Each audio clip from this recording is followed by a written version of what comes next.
초겨울의 강물은 말 한마디 건네기조차 두려울 만큼 차가웠습니다. 바람이 잦아들자 강가엔 숨결조차 멎은 듯한 고요가 내려앉았지요. 물안개가 피어오르고 그 사이로 한 여인의 그림자가 길게 드리워졌습니다. 그녀의 이름은 은화. 남편을 잃은 지 석 달째 되는 과부였습니다. 남편 윤태섭은 석 달 전 역병 환자를 치료하다 관아에 잡혀갔습니다. 역모를 꾀했다는 누명을 쓰고 옥에 갇힌 지 열흘 만에 세상을 떠났지요. 은하는 시신조차 거두지 못한 채 혼자 남겨졌습니다. 그녀는 낮이면 땔감을 지고 산길을 오르내리며 밤이면 등잔불 아래에서 남편이 남긴 옷고름을 꼭 쥐곤 했습니다. 손끝에 남은 체온을 잊지 못한 채 오늘도 혼잣말로 속삭였지요. 오늘도 혼자네 그이 없이. 그때였습니다. 고요하던 강물 한가운데서 철썩 하는 소리가 났습니다. 은하의 시선이 번쩍 뜨였습니다. 안개 너머 무언가가 물속으로 빨려 들어가는 듯 했지요. 사람이야. 그녀는 망설임 없이 치마자락을 움켜쥐고 강물로 뛰어들었습니다. 한겨울 강물은 칼보다 차가웠습니다. 그 속에서 은하는 손끝으로 무언가를 더듬었습니다. 차갑고 거친 팔, 아직 온기가 남아있는 사내의 팔이었습니다. 이보시오. 정신 좀 차리시오. 은하는 온몸에 힘을 쏟아 사내를 강둑으로 끌어올렸습니다. 달빛이 젖은 머리칼 사이로 스며들고 그녀의 숨결은 흰 김으로 흩어졌습니다. 살아야 해요. 제발 살아야 해요. 그날 밤 강가는 다시 고요를 되찾았지만 은하의 운명은 그날 이후로 결코 예전으로 돌아가지 못했습니다. 강물 속에서 건져 올린 사내. 그가 그녀의 봄을 데려올 줄은 그땐 아무도 몰랐습니다. 은하는 얼어붙은 손으로 사내의 팔을 붙잡고 거친 숨을 몰아쉬며 강둑으로 끌어올렸습니다. 한겨울의 강물은 그야말로 칼날 같았지요. 그녀의 한복 치마자락은 이미 얼어붙어 있었고 젖은 머리칼에서는 하얀 김이 피어올랐습니다. 은하는 강둑에 주저앉아 헐떡이며 사내의 얼굴을 들여다봤습니다. 얼굴은 창백했고 입술은 퍼렇게 질려 있었습니다. 그녀는 떨리는 손으로 사내의 뺨을 가볍게 두드렸습니다. 정신 좀 차리시오. 들리시오? 대답은 없었습니다. 은하는 주위를 두리번거렸습니다. 그곳엔 달빛과 강물밖에 없었지요. 그녀는 망설임 없이 허리끈을 풀어 사내의 몸을 자신의 등에 묶고 강둑 아래 작은 오솔길을 따라 걸었습니다. 그 길 끝에는 그녀의 작은 움막이 있었거든요. 눈발이 점점 굵어졌습니다. 바람은 매섭게 몰아쳤고 그녀의 손끝은 감각조차 사라졌습니다. 하지만 은하는 멈추지 않았습니다. 자신이 이 사내를 버린다면 그의 마지막 숨결이 이 차가운 공기 속에서 흩어질 것만 같았지요. 움막에 도착했을 때 불씨는 이미 꺼져 있었습니다. 은하는 얼어붙은 장작더미를 허겁지겁 모아 불을 지폈습니다. 작은 불빛이 움막 안을 비추자 그제야 사내의 얼굴이 또렷이 드러났습니다. 젊었습니다. 30 남짓으로 보였습니다. 그러나 그 얼굴에는 마치 세상의 무게를 다 짊어진 듯한 피로가 깃들어 있었습니다. 은하는 조심스레 그를 눕히고 젖은 옷을 벗겨냈습니다. 옷자락 사이로 보이는 어깨와 팔에는 도끼 자국처럼 깊은 상처 자리가 여러 개 있었습니다. 은하는 깜짝 놀라 몸을 숙였습니다. 정신이 드시오? 사내의 눈이 반쯤 떠졌습니다. 그 눈빛은 흐릿했지만 어딘가 슬픔이 깃들어 있었지요. 살아있구나, 다행이요. 은하는 손으로 그를 부축해 벽에 기대게 했습니다. 잠시만요. 이 불이 좀 더 세지면 금세 따뜻해질 거요. 그녀는 부엌으로 달려가 항아리 속에 쌀을 꺼냈습니다. 한 줌 남짓 남은 쌀을 죽으로 끓여 작은 그릇에 담아왔습니다. 이거라도 드리시오. 그녀는 조심스레 숟가락을 들어 사내의 입에 댔습니다. 사내는 천천히 몇 번이고 삼켰습니다. 그리고 나직이 중얼거렸습니다. 살려주셔서 고맙소. 그 한마디에 은하의 눈가가 젖었습니다. 그런 말 마시오. 사람이 물에 빠졌는데 그냥 보고만 있을 수가 있나요? 밖에서는 여전히 눈이 내리고 있었습니다. 그녀는 불빛을 바라보며 조용히 말했습니다. 세상은 참 잔인하지요. 저 강물도 사람 마음도. 사내는 눈을 감은 채 힘겹게 대답했습니다. 그렇소. 사람의 마음이 더 차갑소. 그 말에 은하는 고개를 들었습니다. 선비님의 성함이 어떻게 되십니까? 강윤이라 하오. 강윤이라. 그녀는 그 이름을 조용히 되뇌었습니다. 불빛이 흔들렸고 그들의 그림자가 벽 위에 나란히 비쳤습니다. 그날 밤 은하는 잠들지 않았습니다. 그녀는 장작불 옆에서 사내를 지켜보며 계속 손수건으로 그의 이마의 땀을 닦아주었습니다. 밖은 폭설이 내렸지만 움막 안엔 오랜만에 따뜻한 기운이 감돌았지요. 은하의 눈꺼풀이 조금씩 내려앉을 무렵 불빛이 사내의 얼굴 위로 부드럽게 닿았습니다. 그의 가느다란 숨결이 마치 살아있다는 증표처럼 들렸습니다. 그녀는 그 숨소리를 들으며 속으로 이렇게 중얼거렸습니다. 살아줘서 고맙소. 오늘은 그걸로 충분하오. 그날 밤 눈은 그치지 않았습니다. 그러나 은하의 마음속 어둠은 조금씩 녹아내리기 시작했습니다. 밤이 지나고 새벽이 찾아왔습니다. 은하의 움막 창문에는 서리가 내려앉았고 불씨는 아직도 붉게 타고 있었습니다. 사내는 그 불빛 옆에서 조용히 눈을 떴습니다. 자신을 덮은 누더기 담요 위로 희미한 김이 오르고 있었지요. 그가 눈을 돌리자 벽 너머에서 은하의 그림자가 부엌을 오가고 있었습니다. 그녀의 걸음은 조심스럽고 어디선가 오래 묵은 슬픔이 섞여 있었습니다. 은하는 죽을 데우며 혼잣말을 중얼거렸습니다. 이젠 숨이 고르니 다행이야. 그때 사내가 일어나는 소리를 듣고 놀라 뒤를 돌아봤습니다. 일어나시면 안 돼요. 아직 기운이. 사내는 희미하게 웃었습니다. 괜찮소. 이 은혜를 어떻게 갚을지 몰라서 마음이 불편하오.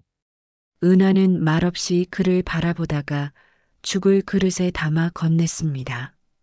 살아난 것만으로 됐습니다. 사람이 사람을 살리는데 이유가 있겠소.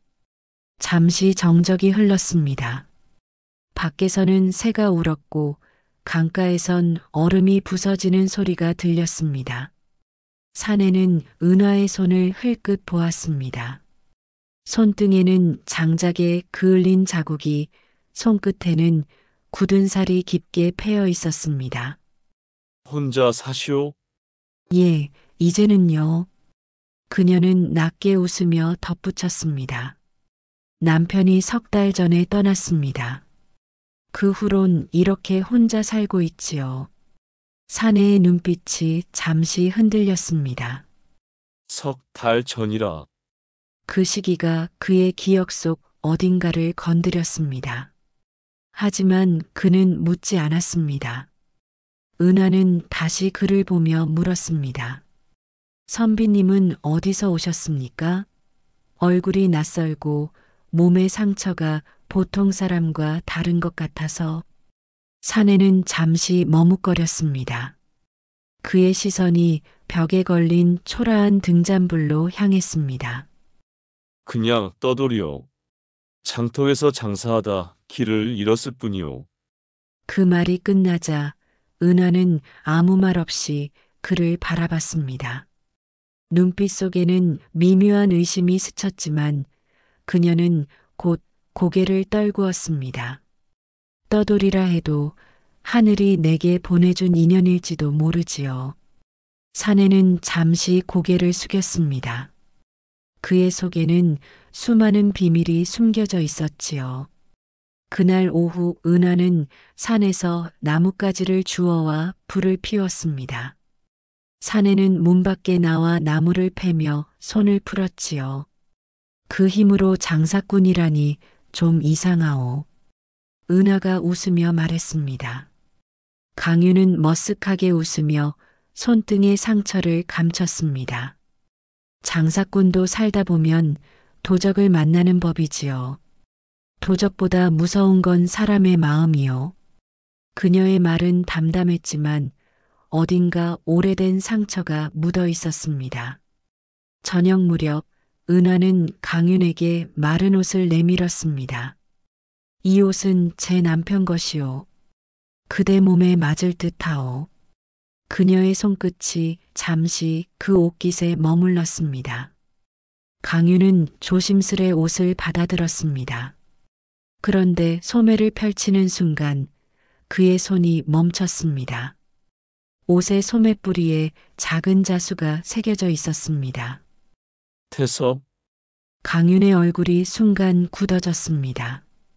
윤태섭, 그 이름은 그가 지난 몇 달간 쫓던 사건의 바로 그 이름이었습니다. 영모 혐의로 체포되어 옥사한 자. 강윤이 직접 체포 명령을 받았던 바로 그 사람. 그는 애써 표정을 감추며 옷을 입었습니다. 고맙소. 은하는 그의 얼굴을 보지 못했습니다. 그저 등을 돌려 부엌으로 갔지요. 하지만 강윤의 가슴 속엔 불길한 예감이 스멀스멀 피어올랐습니다. 밤이 되자 은하는 등불을 밝히며 물었습니다. 강윤이라 하셨지요? 살아난 그날 밤 강물에 왜 빠지신 겁니까? 강윤은 잠시 침묵했습니다. 더 이상 거짓을 말할 수 없었습니다. 그리고 천천히 입을 열었습니다. 나는 관아 소속의 포졸이요. 은하의 손이 멈췄습니다. 종결된 사건의 자녀 조사를 맡았소. 한 사내가 영모 혐의로 체포되어 옥사에 있는데 그의 죽음 뒤에 이상한 장부와 보고가 이어졌소. 그걸 확인하려다 이름 모를 이들에게 추격을 받아 강에 빠진 것이오. 은하의 손이 떨렸습니다.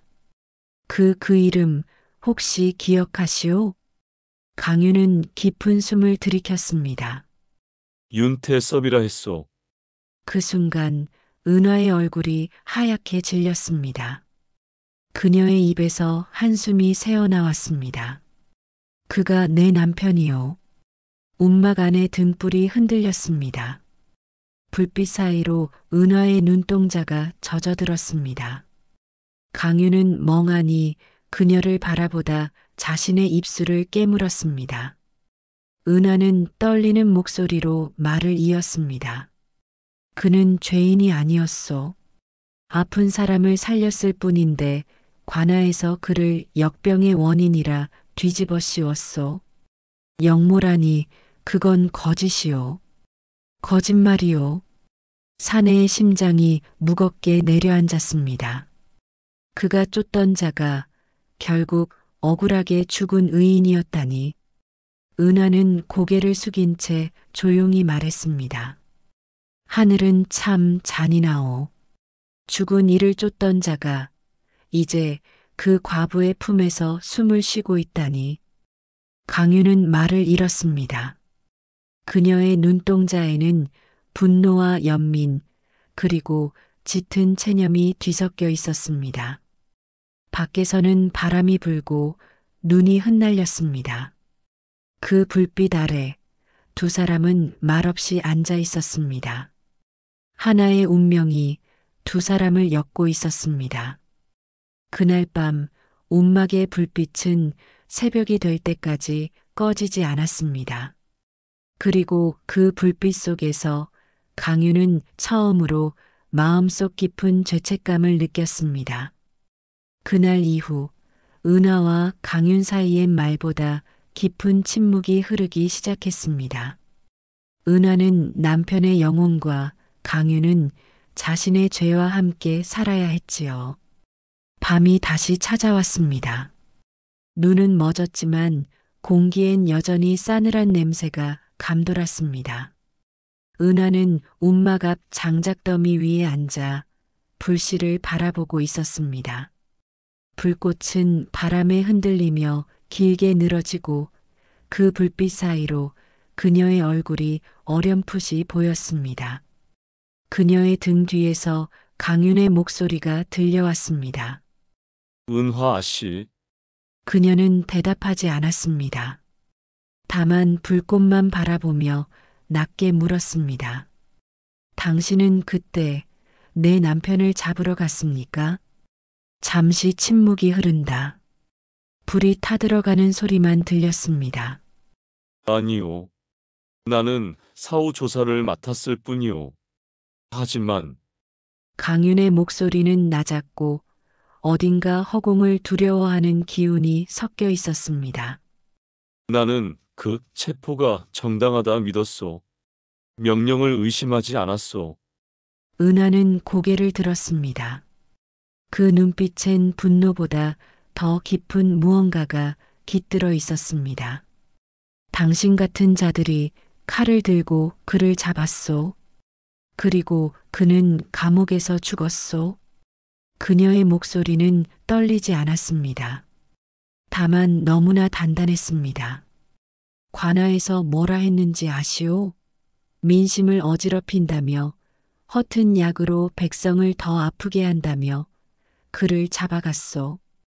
그런데 진짜 이유는 달랐지요. 은하는 손에 쥔 숫덩이를 내려놓으며 말을 이었습니다. 마을에 역병이 돌았을 때 관아에서 썩은 약재를 풀었소. 세금을 가로챈 관리들이 값싼 재료로 만든 엉터리 약이었지요. 그 약을 먹고 더 많은 사람이 죽었소. 그녀의 눈에서 눈물이 흘렀습니다. 내 남편은 그걸 알았소. 그래서 직접 약초를 캐서 사람들을 살렸소. 그런데 관아에선 그걸 용납하지 못했지요. 자신들의 죄가 드러날까 두려워 남편을 역모로 몰았소. 강유는 그 자리에 주저앉았습니다. 불빛이 그의 얼굴 위를 스쳤고 그의 눈동자 속엔 공포와 후회가 동시에 스쳤습니다. 나는 명령을 따랐을 뿐이요. 그때는 진짜 죄인이라 믿었소. 나라를 구하려면 어쩔 수 없다 생각했소. 나라. 은하가 웃었습니다. 그 웃음은 슬프고도 쓰라렸습니다. 그대가 구하려 했던 건 나라가 아니라 자신의 자리를 지키려는 겁쟁이의 마음이었겠지요. 잠시 침묵이 흘렀습니다. 바람이 움막을 흔들며 불빛을 꺼뜨릴 듯 흔들었습니다. 강유는 그제야 무릎을 꿇었습니다.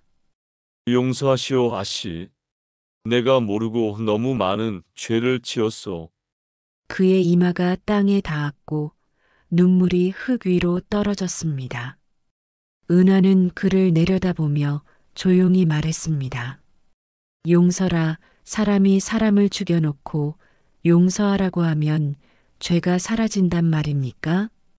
그녀의 눈빛은 여전히 차가웠습니다. 그러나 한편으론 깊은 슬픔이 번지고 있었지요. 그때 멀리서 말발굽 소리가 들려왔습니다. 은하는 그 소리를 들으며 고개를 들었습니다. 관아에서 당신을 찾는 모양이요. 강유는 그 소리에 움찔했습니다. 그는 지난 며칠간 숨어 지내며 자신이 발견한 진실의 문서들을 정리하고 있었습니다. 부패한 관리들의 장부, 썩은 약재의 출처, 윤태섭을 영모로 모함한 증거들. 하지만 그 문서들을 가지고 있다는 사실이 알려지면서 관아에선 그를 없애려 하고 있었습니다. 강유는 그녀의 눈빛을 보며 다짐하듯 속삭였습니다. 이젠 도망치지 않겠소. 진실이 어디에 있는지 내가 직접 밝히겠소. 은하는 아무 말 없이 등을 돌렸습니다. 그녀의 어깨 너머로 달빛이 흘렀습니다. 그 빛은 흡사 눈물처럼 조용히 그녀의 볼을 타고 흘렀습니다. 강유는 불씨 앞에서 다시 무릎을 꿇은 채 속삭이듯 중얼거렸습니다. 살아남은 내가 죽은 이를 대신해 사죄하겠소. 불빛은 그들의 그림자를 길게 늘렸습니다. 그 길고 고요한 밤, 서로를 향한 죄와 연민이 그렇게 불처럼 타올랐습니다. 그날 이후 두 사람은 더 이상 과거를 피하지 않았습니다. 한쪽은 죄를 짊어졌고 한쪽은 상처를 품었지요. 그리고 머지않아 그 죄와 상처를 뒤흔드는 운명의 대가가 찾아오게 됩니다. 그날 밤 눈이 다시 내렸습니다. 산속의 움막은 바람에 흔들리고 불씨는 꺼질 듯 흔들렸지요. 은하는 잠시 눈을 감고 있었습니다. 긴긴 고백의 밤이 지나고 마음속의 상처는 아직 피멍처럼 남아 있었지요. 강유는 움막 구석에서 문서 몇 장을 펼쳐놓고 있었습니다. 횃불 불빛 아래 그의 손끝이 떨렸습니다. 이걸 관아에 전하면 당신 남편의 억울함을 풀 수 있어. 은하는 고개를 들었습니다. 하지만 당신이 죽겠지요. 강유는 미소 지었습니다. 그래도 해야 할 일이오. 그때였습니다. 멀리서 포졸들의 무거운 발소리가 진동하며 짙은 횃불의 불빛이 어둠을 가르며 다가왔습니다. 관아의 포졸이다. 강윤이 창문을 열고 밖을 내다봤습니다. 눈발 속으로 포졸들이 움막을 포위하고 있었지요. 그는 이내 칼을 움켜쥐었습니다. 포졸들의 우렁찬 외침이 사너리를 울렸습니다. 강윤, 나와라. 그리고 그 여인도 함께. 영모자의 가족을 함께 잡아간다. 은하의 얼굴이 창백해졌습니다. 그녀는 고개를 들었습니다. 그녀의 얼굴엔 두려움보다 체념이 먼저 깃들어 있었습니다. 이제 왔군요. 그녀의 낮은 속삭임에 강유는 칼을 빼들었습니다. 그녀는 죄인이 아니다. 그녀는 내 생명의 은인이오. 포졸 한 사람이 소리쳤습니다. 강윤, 내 놈이 왜 저 여인을 감싸느냐? 명령을 어기겠다는 것이냐? 강유는 눈을 부릅떴습니다. 명령보다 진실이 먼저다. 나는 더 이상 거짓된 명을 따르지 않겠다. 순간 칼부림이 일어났습니다. 어둠 속에서 쇠붙이 부딪히는 소리가 번쩍였고 눈발은 피와 재를 뒤섞으며 휘날렸습니다. 강유는 칼을 휘둘렀습니다. 하나, 둘 포졸들이 뒤로 물러났습니다. 하지만 포졸의 인원이 너무 많았습니다.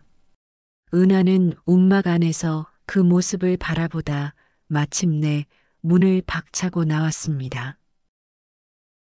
그만두시오. 이러다 다 죽소. 그녀는 강윤의 팔을 붙잡았습니다. 당신까지 잃을 순 없소. 강윤은 그녀를 바라봤습니다.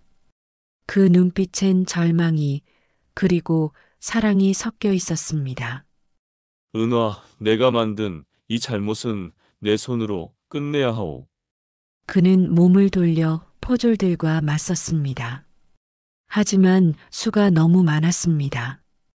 칼끝이 그의 어깨를 스치고 핏방울이 눈밭 위로 떨어졌습니다. 은하가 외쳤습니다. 그만, 그를 해치지 마시오. 나를 잡아가시오. 나를. 포졸들의 칼끝이 멈췄습니다. 그녀는 두 팔을 벌리고 한 걸음 앞으로 나섰습니다. 그가 아니라 나요. 영모자의 아내, 바로 나요. 영모자를 숨긴 것도 관아를 속인 것도 다 제 짓이요. 강윤이 뒤를 돌아보았습니다. 안 돼. 그런 말 하지 마오. 은하는 미소 지었습니다. 당신은 아직 갚아야 할 생이 있소. 하지만 나는 이미 모든 걸 잃었소. 그녀의 말이 끝나자 포졸들이 그녀의 팔을 붙잡았습니다. 사슬 소리가 울렸습니다. 그녀는 마지막으로 강윤을 바라보며 말했습니다. 그대의 눈빛 속에는 아직 봄이 있소. 그 봄 헛되이 흩뜨리지 마시오. 강윤은 무릎을 꿇었습니다. 눈발이 그의 어깨 위에 쌓이고 숨결은 뜨겁게 얼어붙었습니다. 포졸들은 은하를 끌고 산 아래로 내려갔습니다. 횃불의 불빛이 멀어지며 작아졌습니다. 그제야 강윤은 땅에 주저앉아 그녀가 남긴 손수건을 움켜쥐었습니다. 그 손수건엔 피가 한 방울 묻어 있었습니다. 하늘이시여, 그녀가 짊어진 죄는 제 몫이옵니다. 이 생이 다하도록 갚겠습니다. 그의 외침은 눈 덮인 산 속에 메아리 쳤습니다. 그리고 바람이 그 울음을 실어나갔습니다. 그날 밤 하늘은 피처럼 붉은 노을을 토해냈습니다. 은하는 감옥으로 끌려갔고 강윤은 포졸의 신분을 버린 채 진실을 찾아 나섰습니다. 그녀가 잃은 모든 것을 되찾기 위해서였지요. 며칠이 흘렀습니다. 눈 덮인 마을은 여전히 적막했고 감옥의 창살 너머로 새벽빛이 스며들고 있었습니다. 은하는 차가운 돌바닥 위에 앉아 있었습니다. 손목에는 쇠사슬이 감겨 있었지만 그녀의 눈빛만큼은 고요했습니다. 그 눈빛 속엔 두려움보다 이상하리만큼 맑은 평안이 깃들어 있었지요. 그녀는 등 뒤에 벽에 새겨진 이름 하나를 손끝으로 어루만졌습니다. 태서, 남편의 이름이었습니다. 그녀는 조용히 눈을 감고 속삭였습니다. 여보, 이제 곧 당신 곁으로 가겠지요. 그 순간 감옥 문이 쾅 하고 열렸습니다. 죄수 은하, 관아에서 부르신다. 은하는 고개를 들었습니다. 그녀를 이끄는 포졸들의 발소리가 긴 복도에 메아리 쳤습니다. 그 시각 관아의 정당에서는 강윤이 관문 앞에 무릎 꿇고 있었습니다. 그의 손엔 낡은 문서 몇 장이 들려 있었습니다. 이것이 그들이 숨긴 진실이오. 관아의 참봉이 문서를 넘기며 물었습니다. 이게 뭔가? 강윤의 목소리는 단단했습니다. 역병의 원인은 백성의 죄가 아니라 부패한 관리가 숨긴 썩은 약재 때문이오. 그들은 세금을 가로채고 썩은 약을 풀었습니다. 그리고 그 죄를 덮기 위해 은화의 남편 윤태섭을 역모로 몰아 죽였소. 순간 방안이 술렁였습니다. 참봉은 이를 악물었습니다. 그런 망언을 내 놈이 무슨 근거로? 그때 문이 벌컥 열리며 한 관리가 뛰어들었습니다. 참봉날이 왕실에서 어명을 내리셨습니다. 조사 결과 강윤의 말이 모두 사실이라 하오. 모두가 얼어붙었습니다. 왕실의 봉인문이 열렸고 그 속엔 역병 사건의 진상조사록이라 적혀 있었습니다. 모든 음모의 실마리가 드러난 순간이었습니다. 강유는 무릎을 꿇고 고개를 숙였습니다. 은화를 풀어주시오. 그녀는 죄인이 아닙니다. 오히려 진실을 지켜낸 사람입니다. 참봉은 떨리는 손으로 문서를 내려놓았습니다. 은하를 석방하라. 그날 저녁 문이 열리며 빛 한 줄기가 감옥 안으로 스며들었습니다. 은하는 고개를 들었습니다. 문턱에 선 강윤이 서 있었습니다. 그의 얼굴은 상처투성이었지만 그 눈빛엔 이전과는 다른 온기가 깃들어 있었지요. 나리. 그녀가 입을 열려는 순간 강윤은 고개를 저었습니다. 이젠 날이라 부르지 마시오. 나는 포졸의 옷을 벗었소. 그는 쇠사슬을 풀며 말했습니다. 그대의 선함이 나를 살리고 세상을 살렸소. 은하의 눈에 눈물이 번졌습니다. 그녀는 떨리는 손으로 쇠사슬이 벗겨진 손목을 감쌌습니다.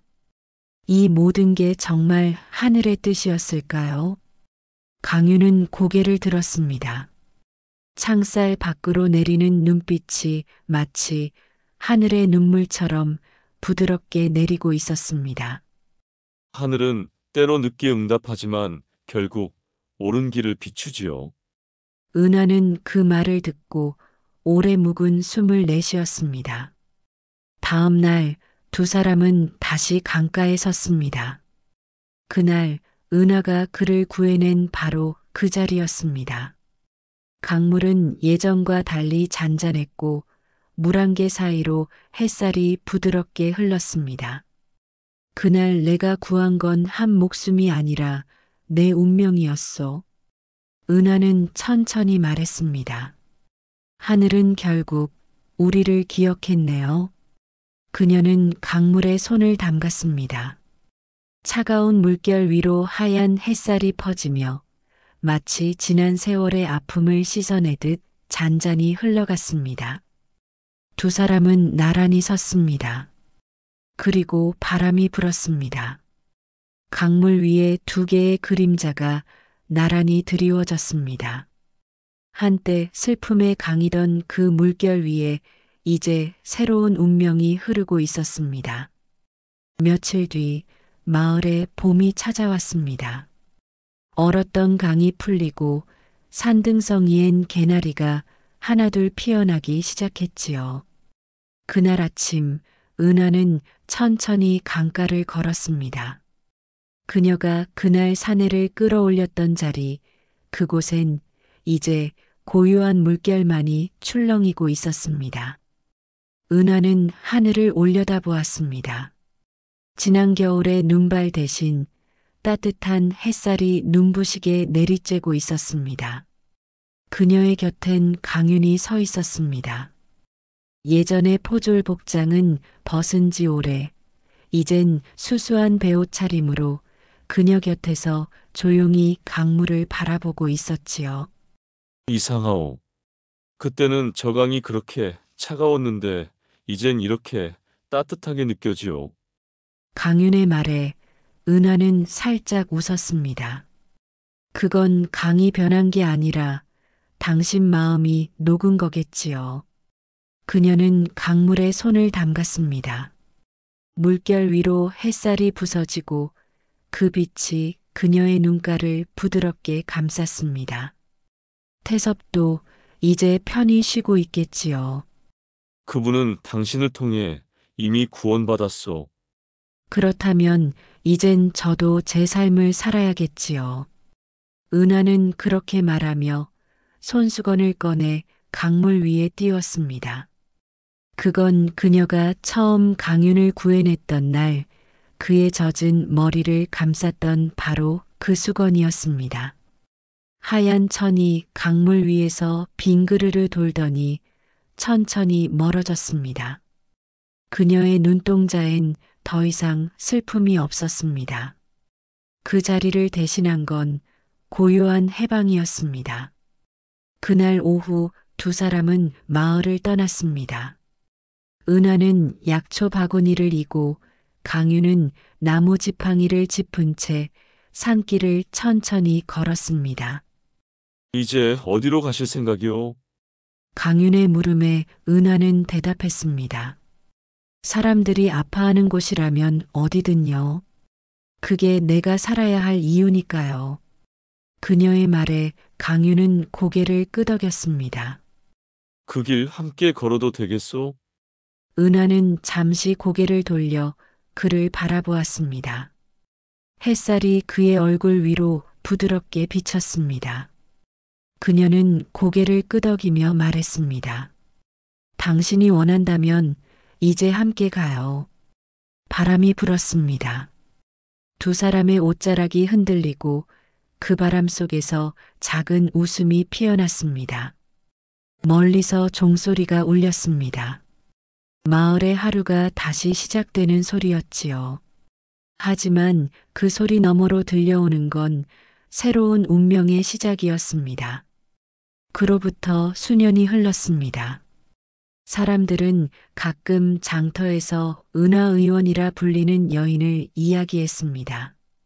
그녀는 산에서 약초를 캐고 가난한 자에게는 약을 무료로 나누어 주었다지요.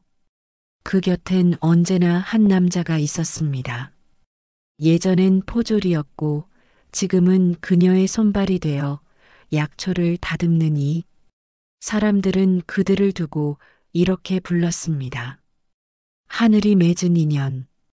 그리고 해마다 봄이 찾아올 때면 은하는 그 강가로 나가 강물에 수건 하나를 띄웠습니다. 그건 남편의 혼을 위한 제사도 누군가를 향한 슬픔도 아니었습니다.